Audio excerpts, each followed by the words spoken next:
तो Gaza piece plan के बाद ट्रंप यूक्रेन और रशिया का पीस प्लान लेकर आए हैं। बट यूरोपियन यूनियन और यूक्रेन का कहना है ट्रंप $50 बिलियन में बिक गए एंड रशिया के फ्रोजन $100 बिलियन का क्या होने वाला है, आइए जानते हैं। नमस्कार, वेलकम टू जियोपॉलिटिक्स। देखिए, गाजा की तरह ही ट्रंप ने यूक्रेन और रशिया के लिए पीस प्लान फ्रेम किया है जिसमें 28 पॉइंट है और इस पीस प्लान पे अभी से ही सवाल उठने लगे हैं क्योंकि यूरोपियन यूनियन और यूक्रेन का कहना है कि ट्रंप को रशिया ने खरीद लिया है $50 बिलियन में। ये ऐसा क्यों कह रहे हैं, मैं आपको आगे बताता हूँ।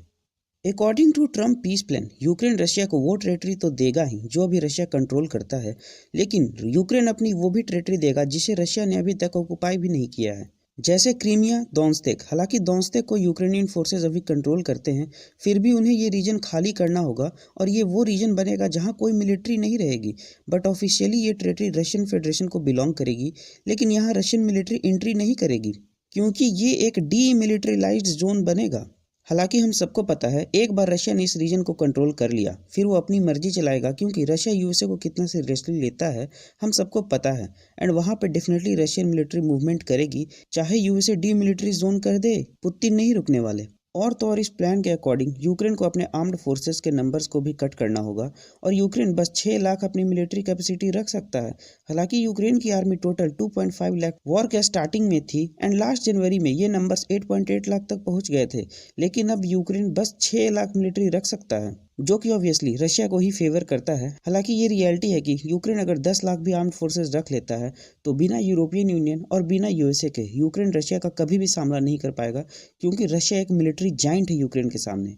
और इस डील की one of the most important point जिसको लेकर ट्रंप पे $50 बिलियन में बिकने का आरोप भी लग रहा है, वो है रशिया का फ्रोजन एसेट्स पड़ा है $100 बिलियन का। उसको लेकर ये $100 बिलियन भी यूएसए को मिलने वाले हैं और यूएसए इससे यूक्रेन को रिबिल्ड करने में, यूक्रेन में इन्वेस्टमेंट करने के लिए इस्तेमाल करेगा। लेकिन इस इन्वेस्टमेंट का 50% प्रॉफिट सीधा यूएसए की जेब में जाएगा।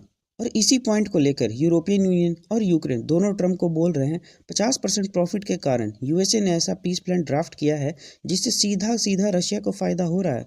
मतलब ये पीस प्लान रशिया को बेनिफिट पहुंचाने के लिए बनाया गया है। एंड ट्रम्प ने जेलेंस्की को बस 5 दिन यानी आने वाले थर्सडे तक का समय दिया है और कहा है ये पीस प्लान मान लो। हालांकि यूक्रेन ने खुद एक पीस प्लान बनाया है, बट ट्रम्प इतना प्रेशराइज कर दिया है जेलेंस्की को कहना पड़ गया कि ट्रम्प ने ऐसा पीस प्लान ड्राफ्ट किया है। अगर यूक्रेन इस पीस प्लान को मान लेता है तो यूक्रेन अपनी डिग्निटी खो देगा और अगर नहीं मानता है तो अपना एक स्ट्रेटेजिक पार्टनर खो देगा। हालांकि इस पीस प्लान को लेकर पुतिन भी काफी एक्साइटेड हैं। उन्होंने भी कहा ये पीस प्लान एक बेसिस फॉर्म करता है फाइनल पीस सेटलमेंट के लिए।